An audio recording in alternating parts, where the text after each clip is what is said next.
So today, I mean, I know the theme of today is beyond MVP, and it's something that I've been sort of passionate about for a while. And I think the bit that I liked about today's theme was building products that users love. And I think that word love is a key thing for me in product design. It's something that you don't hear about much, and more you're hearing this idea of creating a connection with customers. And I think in this talk today, I'm going to talk a little bit about how you can create new types of value. And I think what I'm interested in is how you can create emotional value, creating a connection with your customers. So I touched on various themes today, but I've been kind of battling with, and hopefully they'll be useful to you. And I think there's this kind of sea change now. I've seen from the stuff we do with the Happy Startup School.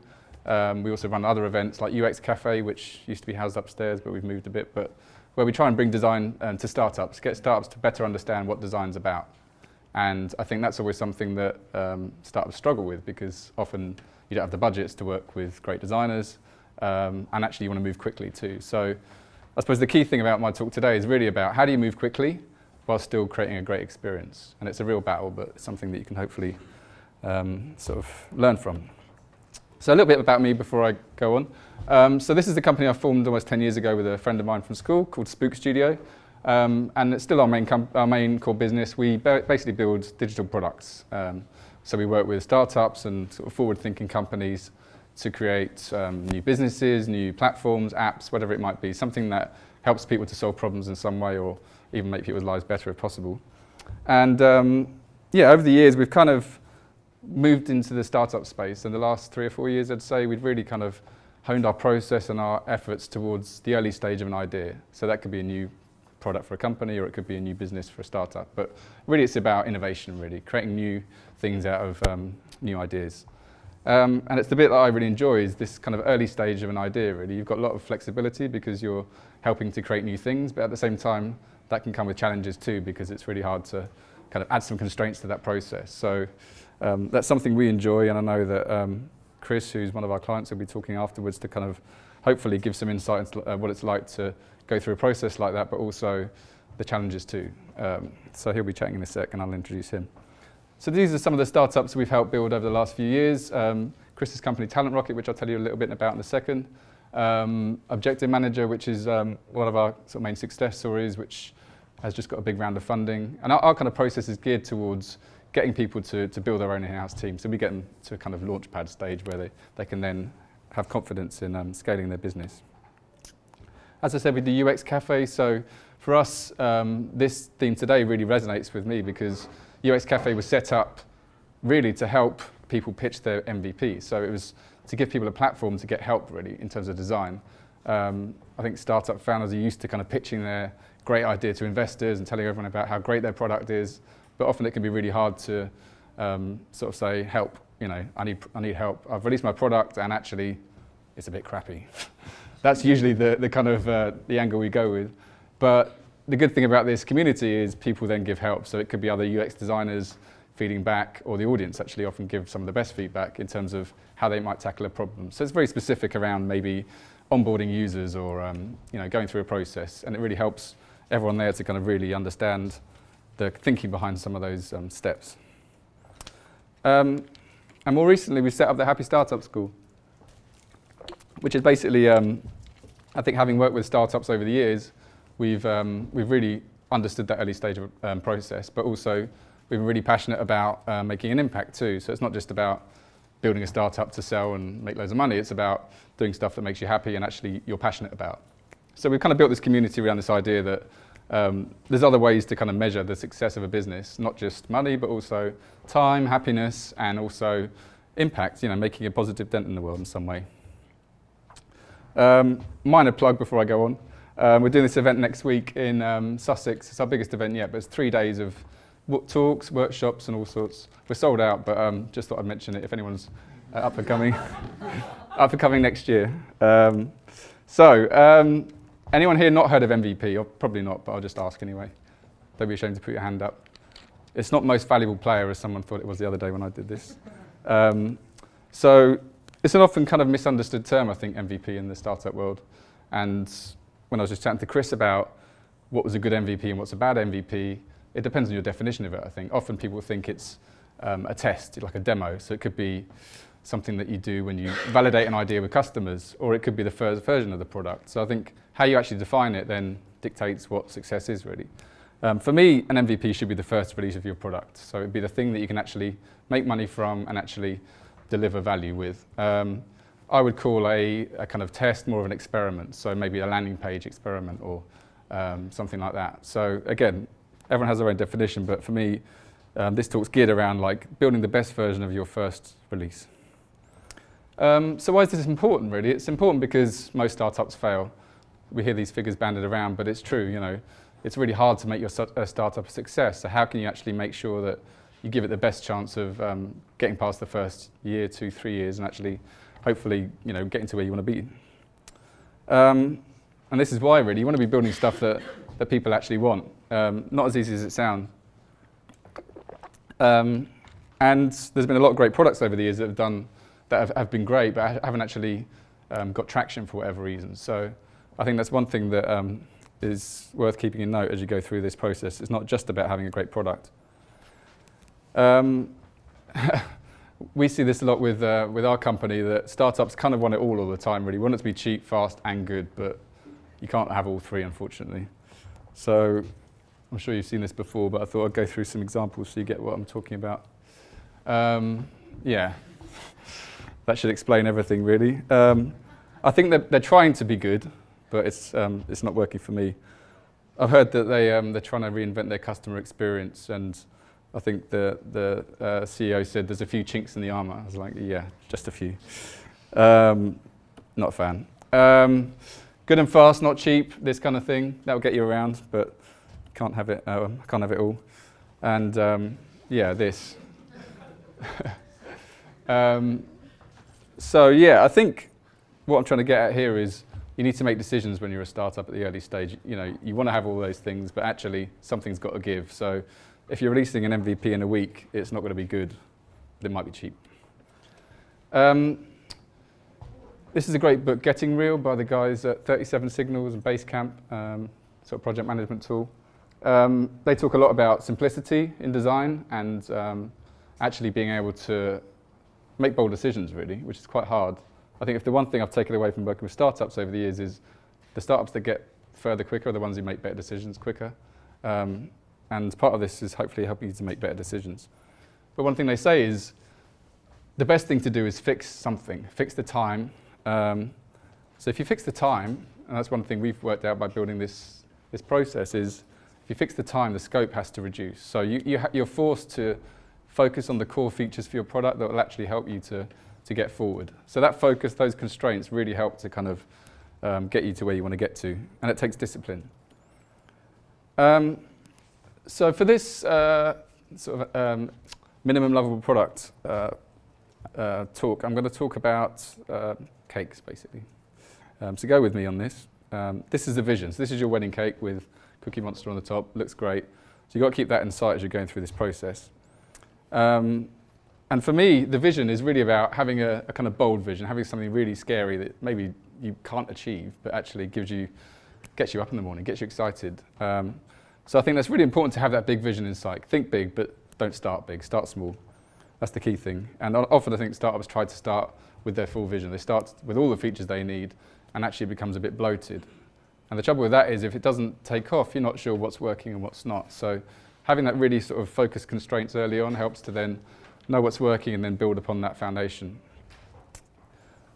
And the key thing really is learning fast, which you can't really see here, but I think there's a kind of, even though everyone has heard about the lean startup, maybe read the book or has applied some of the principles, the idea of learning at the early stage is still something that doesn't sit well with people, because often people think they're being proven wrong, when actually it's about you want to get hungry for that information. So I think there's a mindset change there where you need to be able to think, actually, I want to be proven wrong. I want to find out things that are wrong about my product so that I can actually improve on it. So for me, I think when you're thinking about vision and this idea of the pivot, there's lots of different types of pivots.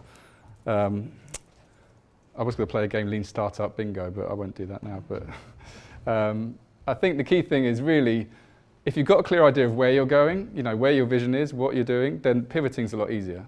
When you've got no idea where you're going and you're just listening to customers and adapting to the market, pivoting becomes a bit of a sort of curveball, really. You're just chasing your tail the whole time. So I think, having that big vision really helps. Yeah, I think with this, I still think there's this kind of mentality in Silicon Valley that failing is amazing. Failing is great. Everyone's talking about how great their failures are. But actually, at some point, you want to start succeeding. So I think definitely, embrace failure to some extent. But I think all the best entrepreneurs hate failing. They hate losing. They're really competitive. So, to some extent, you want to be making sure you're doing the right things at the right time. So with this kind of process that we've talked about, it's really about this idea of launching early at one end. So everyone wants to get something out in the market, see if it's worth investing in, see if it's worth spending time on. But at the same time, you want to deliver a good level of experience. So you want it to be something that people want to use, that people enjoy, that get value from. And again, it's this tension, really. So how do you kind of balance those things? Like I said, it's a real challenge. And it's about this idea of taking the best stuff from lean. So the idea of testing your ideas, validating them with the market, having a kind of scientific approach to designing your product, really kind of experimenting and seeing what works and tweaking things and iterating, but aligning that with design thinking. So thinking about the user, thinking about what feels good, what looks good, how's it going to interact with their lives, getting hungry for observing people and playing around with ideas around that. So balancing these two kind of methodologies, really. I don't know if anyone's been to any of the Lean Startup Machine weekends. Show of hands, 1 or 2.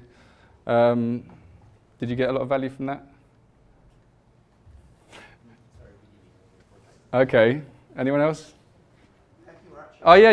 Yeah. But did you feel like you learnt a lot from it? I've learned a lot from it. How difficult it is to work. Yeah. But yeah, I think that weekend, or the Lean Startup Machine, the kind of principles behind it is it feels like a slap in the face in terms of if you don't understand how difficult it is to get customers, that intensive way of learning really helps, I found. There might be different ways of doing it, but I think the key thing is you're immersed in something. But it's hard because you don't get the answers you need all the time. Often it is like kind of solving a crime. There's no straightforward way of doing it. So I really think at this early stage, I've talked about focus and constraints and this idea of doing one thing well. And it's really hard, I found it myself, I'm as guilty of it as anyone, of getting attracted by new ideas, new things that are going on when you lose focus from your core thing. So whilst it's great to kind of keep yourself aware of what's out there, I think it's also good to kind of keep yourself rooted to your core, really. Thinking about what's the one thing you can do well as a startup with your product. And focusing, just focusing on that one thing you can do well, focusing on a goal around that. If it doesn't work, great, but then move on to the next thing. But until you've proven that or disproven it, then don't get sort of dragged away to too many other shiny new features, for example. So one thing I've found really useful to help with focus at this early state, and by the way, I'm going to kind of weave in some tools and tips throughout this, so hopefully it will help you to actually take some of these ideas forward. This book, Blue Ocean Strategy, I don't know if anyone's read it, but I found it a great way to kind of add constraints to that early innovation process. And for those of you who don't know it, the core theme of the book is really about how you can create a blue ocean without any competitors. So rather than competing in shark-infested waters where it's all bloody, how you can kind of have a nice, calm, relaxed, serene area where you're making loads of money and no one's near you. That's the goal. That's a shark. And the idea really is, it's very simple in terms of one of the key things of the book, is to map out your, I suppose, the key criteria that you compete on in your industry. So, for example, actually, if I go back here, I'll show you.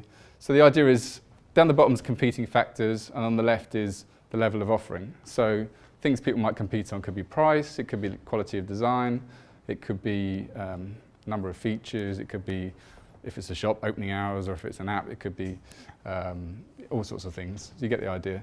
And you would start to map out how you compete against other people in the industry, or other apps, or other platforms if you're building a tech product. And the idea is you would start to then just focus on some things that you do well, and then eliminate the rest. So not even try and compete on some things if you don't have to. And the good thing about that is, from a design point of view, your message is a lot clearer because you're doing a certain amount of things. Your proposition's a lot clearer because customers understand why you exist. And actually just helps you to focus when making decisions. And that's the key thing for me. So for example, if this was Ryanair, their strategic move at the top right would be speed, get you there fast. We're cheap, and that's about it. Customer experience, down there. Happiness of staff, down there. You get the idea. But the idea is a lot of startups particularly will try and compete on lots of different things. They'll try and, oh, so-and-so's doing that, so we'll try and do that. Oh, so-and-so's doing that, we'll try and do that. But actually end up kind of appealing to no one because your message is so confused. They give an example in the book of yellowtail wines in the States. And yellowtail wines in the States basically created this whole new market for wine because it turned out people in the States didn't really like the taste of wine. They thought it was a bit too tough on the palate. So they created a really palatable wine, which actually opened up a whole new market. They made the label easy so people could read the design.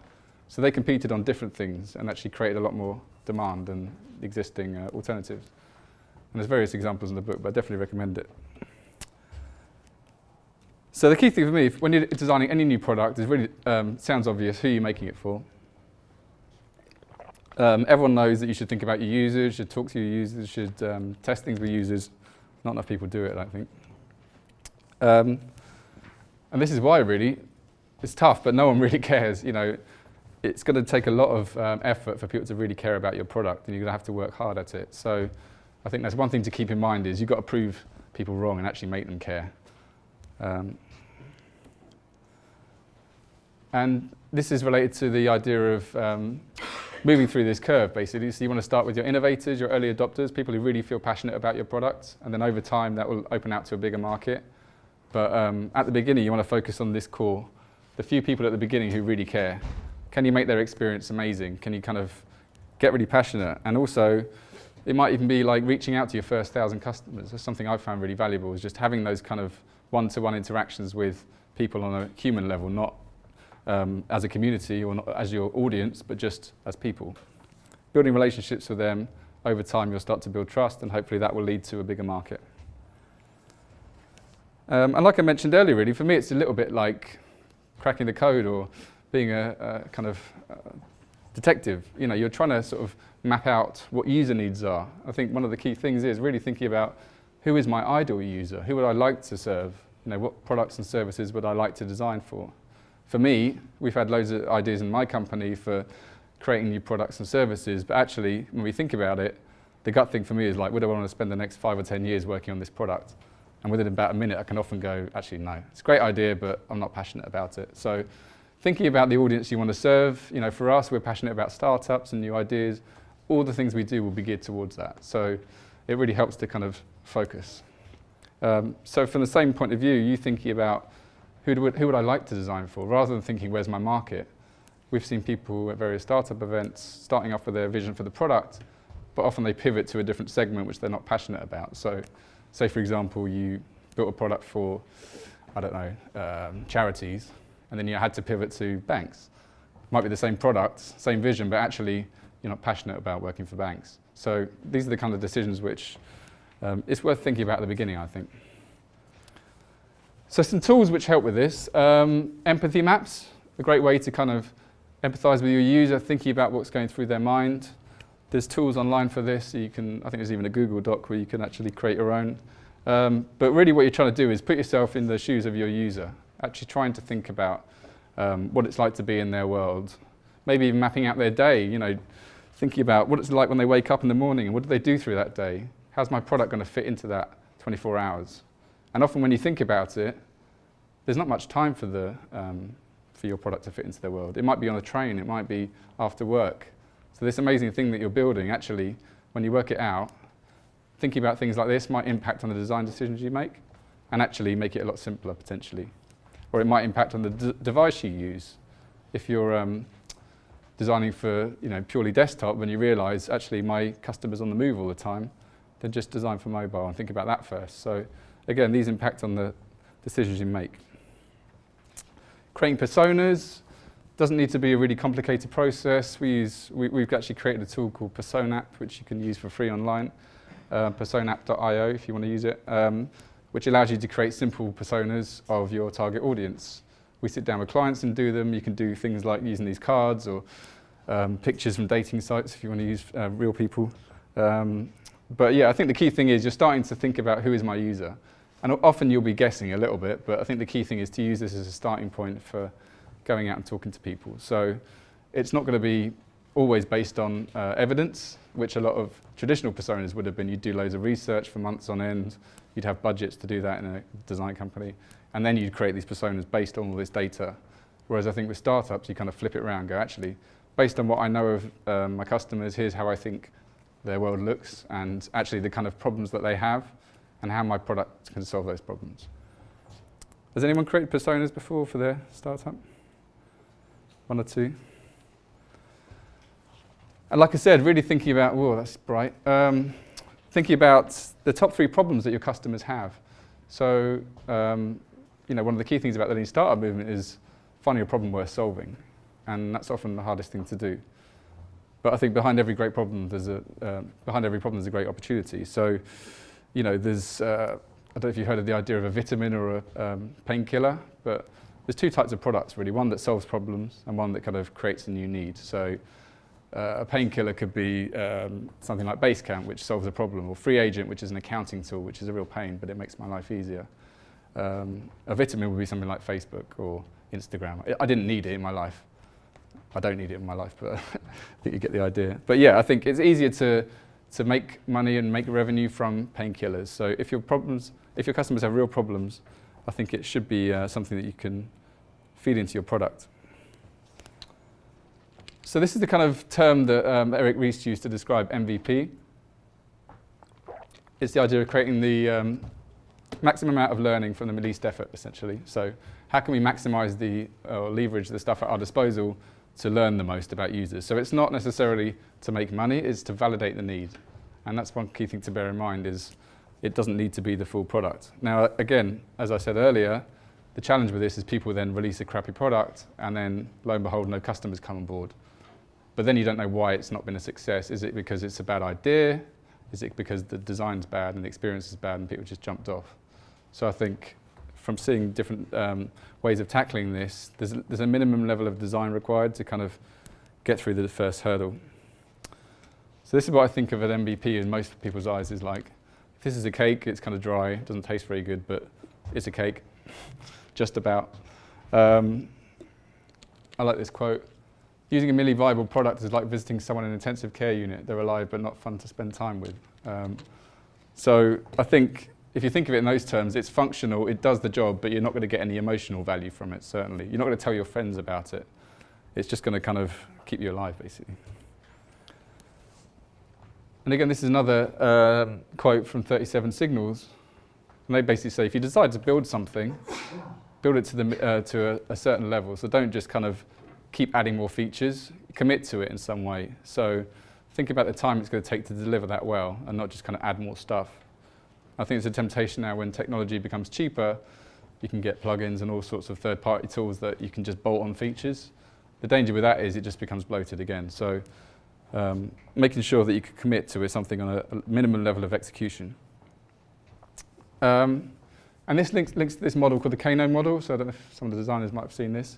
But this idea of kind of, with certain experiences, you expect a basic level of need fulfilled. So for example, if I went to a hotel and there was no bed there, I'd be pretty pissed off. But if there's flowers left on the bed and a note there and some free food, then suddenly my experience has changed. I feel delighted, I feel happy. I might tell my friends or my wife, whatever.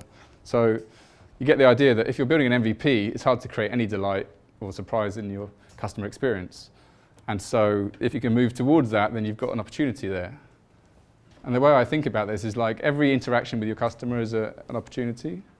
So it's a way to make an impression with people, build your brand. So using that interaction to make an impression is really important. So thinking of that as an opportunity. So the way I define this minimum lovable product is creating the most amount of love from your customers. This should have a Barry White song behind it or something at this point.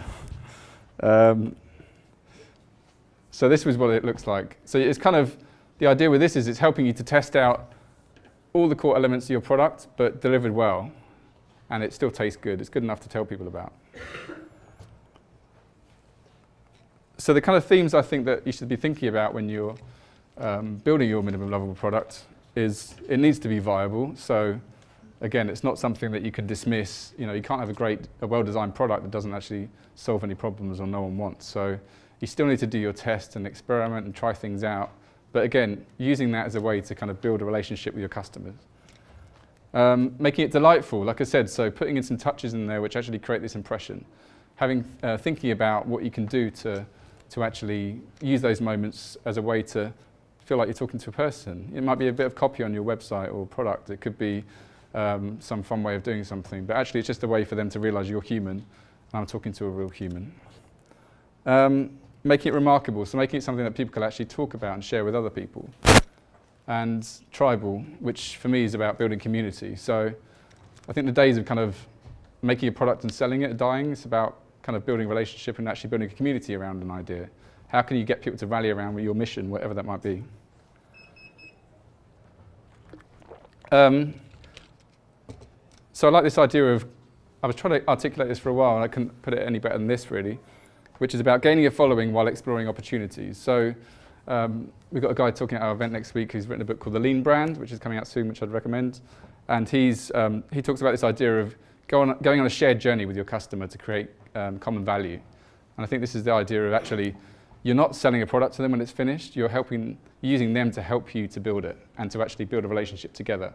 So for us with the Happy Startup School, we started out with a small idea and over time we've kind of gone on this journey with our community really. So I think about, can you do the same thing? Can you go on this journey together, build trust with them, and actually they help you to build your product and potentially get further quicker.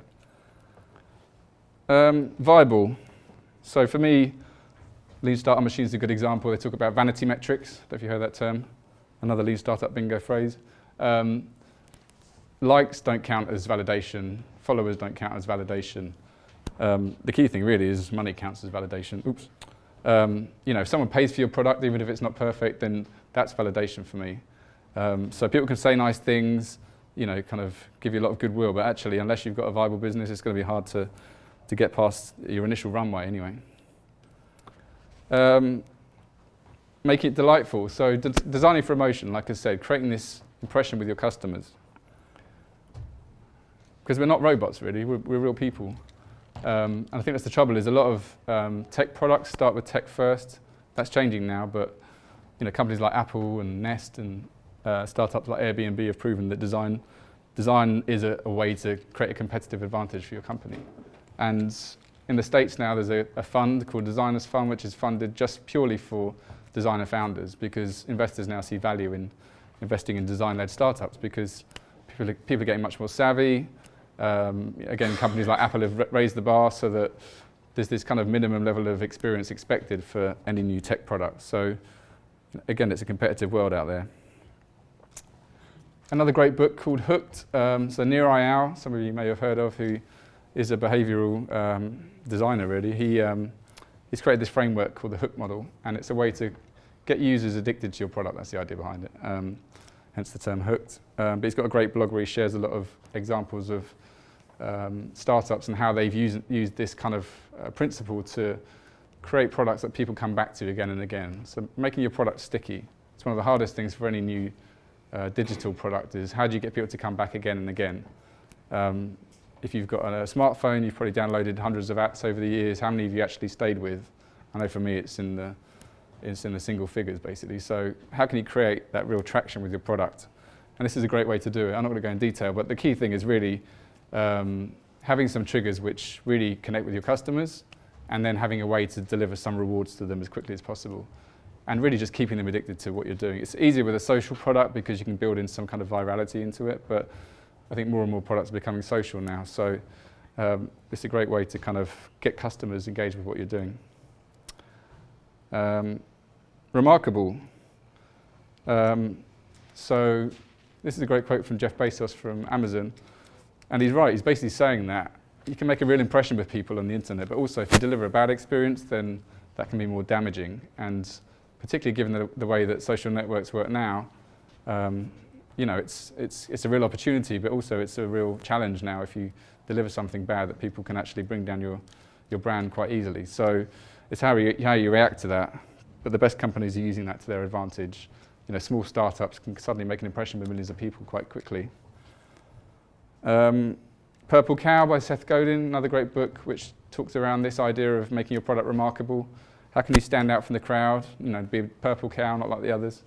And again, it's really about being bold and making decisions which maybe everyone's over there. I talked about the blue ocean where your competitors are competing together in this ocean. Actually, can you do the opposite? You know, is there something to be said for doing the opposite of what your competitors do? It takes guts, but actually, often it can be the best approach. This is another kind of well-used framework within the experience world, which is about creating basically passionate customers. How do you create passionate customers? How do you measure that too? So this Net Promoter Score is a way to measure out of your customer base how many of those are going to say nice things about you to their friends and how many are actually going to damage your brand. And it's quite interesting. If you actually were to ask people out of 10, how likely are you to recommend me to friends or colleagues? If they answer 8 or below, then actually they're going to be negative towards your brand. So the people 6 and below are actually going to tell people how bad your brand is. 9 and 10s will actually actively promote you. So you've really got to sort of put in a lot of effort to get people to tell people about your product. So using these techniques, it helps to kind of measure it, but also react to it too. And tribal, like building a community around your idea. How can you do this? Starting with why. I think with the work we do at the Happy Startup School, it's one of the first questions we ask people, not what do you do, why do you do it? It's kind of interesting the response you get because people don't often think about that. But particularly with a startup, if you can start with your why, then I've found that it can really help to get people to warm to what you're doing. And it's more interesting too. It's not interesting what you do or how it works. It's much more interesting why you're doing it, what your story is, what led to where you got to today. So again, with a product, sometimes it can feel a bit mechanical. If you can communicate your real story throughout that experience, then it can be something that people warm to and actually resonate with. This is me in Munich, for those of you football fans. But I think football is an interesting one because people go to football, often they don't get the results they want, but they keep going back and again and again. They don't get their love, but they get the tribe feeling. Again, with us, with the Happy Startup School, we get lots of lovely emails and tweets and things from people because I think we're passionate about the work we're doing and that comes back. We're not faking it. And I think that's one thing to bear in mind is if you care, they'll care. And it's kind of obvious, really. This was one of my favourite ones, if you can see that. One of our super fans. Another way of thinking about this is if you want to make an impression with someone, who would do this for your brand? Who would get a tattoo? Pretty extreme, but people do it. I've seen various tattoos of innocent drinks and all sorts. Harley Davidson's a well-known one, but yeah, what would it take? You know, how much would you have to do to make that happen? Or even to get your own company on your arm as well. So I think keep that in mind as you're going through this process. And I think with these kind of things, it's not about just delivering something to them or giving them a good or a commodity. It's about creating an impression. It's a lifestyle. It's a brand, really. So again, a little bit of advice before we go off. I think my time's probably almost up. So yeah, to keep in mind really is thinking about your vision at the beginning before you set out, and even if you're further on the journey than others, maybe reassessing that, getting out the office for a day and going and working out with your team, where are we going, what sort of direction are we going in, and looking ahead might help me to then kind of bring that back to today to work out what decisions do we need to make now before we go forward. Knowing your customers and their world, so really immersing yourself in your customers' world, getting really hungry for information. Again, I said it's hard. Everyone talks about it. It's actually taking the discipline to do it.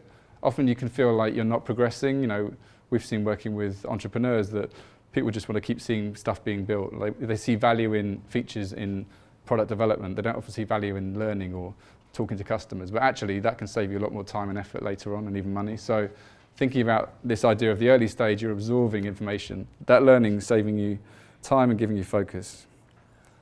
Not being afraid to show your personality. So if you feel like your personal mission is tied to your product, then don't be afraid to shout about it. Or if not, can your team co-create an idea that actually can resonate with people?